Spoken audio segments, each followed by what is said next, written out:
এবার জাতীয় নির্বাচন সম্ভবত পিআর পদ্ধতিতে হবে বা সংখ্যা আনুপাতিক পদ্ধতিতে। এই পদ্ধতিতে অনেকেই বলছে আমরা বুঝি না, অনেকেই বলছে আমরা বুঝি।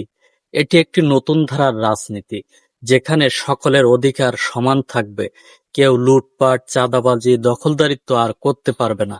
এই পিআর বলতে সংখ্যা আনুপাতিক সিস্টেম।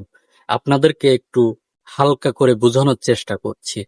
আপনারা মনে করেন এখানে জামাত ইসলাম, বিএনপি, নাগরিক পার্টি এবং বিভিন্ন দল নির্বাচনে অংশগ্রহণ করলো।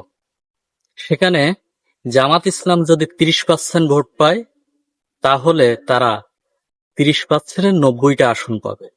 বিএনপি যদি 35% ভোট পায়, তাহলে তারা সেই আনুপাতিকে 3 গুণ আসন পাবে।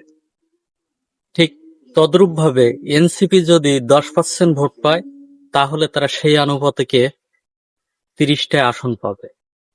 এখানে প্রত্যেকের ভোট মূল্যায়ন করা হবে, প্রত্যেকের ভোট বাদ যাবে না। প্রত্যেকের ভোটের একটি মর্যাদা থাকবে। যেমন অধিকাংশ সময় নির্বাচনে কেউ 38 পাচ্ছেন, কেউ 37 পাচ্ছেন, কেউ 34% ভোট পেয়ে সংখ্যাগরিষ্ঠ আসনগুলো নিয়ে যায়। কিন্তু এবার সেটি পারবে না। এককভাবে কেউ আর ক্ষমতায় যেতে পারবে না। এজন্য অনেকেই এই নির্বাচন চাচ্ছে না, পিআরের যে নির্বাচন এটি চাচ্ছে না। কেন চাচ্ছে না? কারণ তারা এককভাবে সংখ্যাগরিষ্ঠ অর্জন করতে পারবে না। এখানে ছোট বড় সকলের অধিকার থাকবে। যে 1%ও ভোট পাবে, সেও 1% ভোট পাইলে 3টি আসন পাবে। তাহলে আপনারা বোঝেন, ছোট দলগুলোরও এখানে মূল্যায়ন করা হবে। এখানে এবার জাতীয় যে সকলেই মিলে একটি সংসদ সদস্য হিসেবে কাজ করতে পারবে। সেখানে থাকবে না কোনো ভেদাভেদ, সকলেই ডাইন বাম সকলেই এখানে কথা বলার সুযোগ থাকবে। কোনো প্রকার দুর্নীতি, চাঁদাবাজি, লুটপাট যারাই করবে তাদেরকেই টিপে ধরা যাবে, তারা ছাড় পাবে না।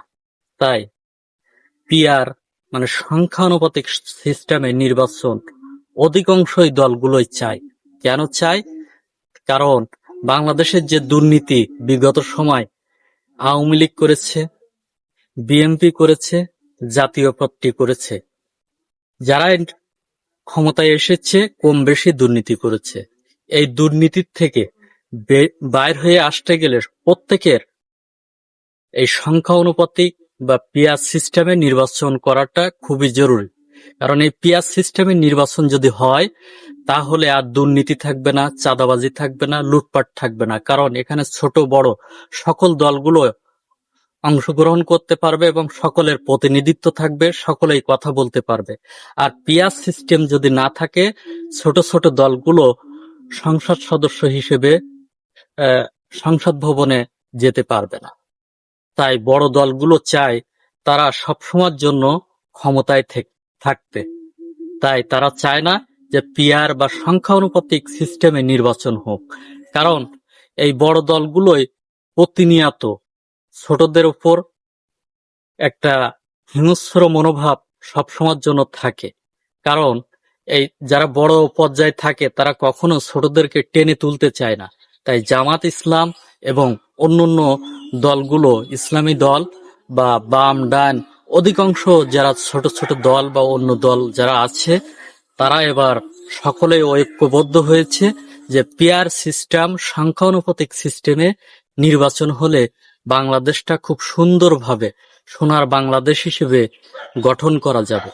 এখানে যেহেতু আওয়ামী লীগ নেই, আরো সুন্দরভাবে দল মত নির্বিশেষে যার যে প্রার্থী পছন্দ সে তাকে ভোট দিতে পারবে। এখানে আর দ্বিতীয়ত কোনো স্বৈরাচারের আবির্ভাব হবে না। তাহলে কেন নয় পিআর সিস্টেম বা সংখ্যানুপাতিক সিস্টেমে নির্বাচন হবে না? তাই সাধারণ জনগণের এখন একটাই কথা, যে সংখ্যা অনুপাতিক সিস্টেমে নির্বাচন হয়ে বাংলাদেশ থেকে দুর্নীতি যাতে রোধ করা যায়, আর কোনো স্বৈরাচারী সরকার যেন প্রতিষ্ঠিত না হয়, এজন্য সংখ্যানুপাতিক বা পিআর সিস্টেম প্রয়োজন।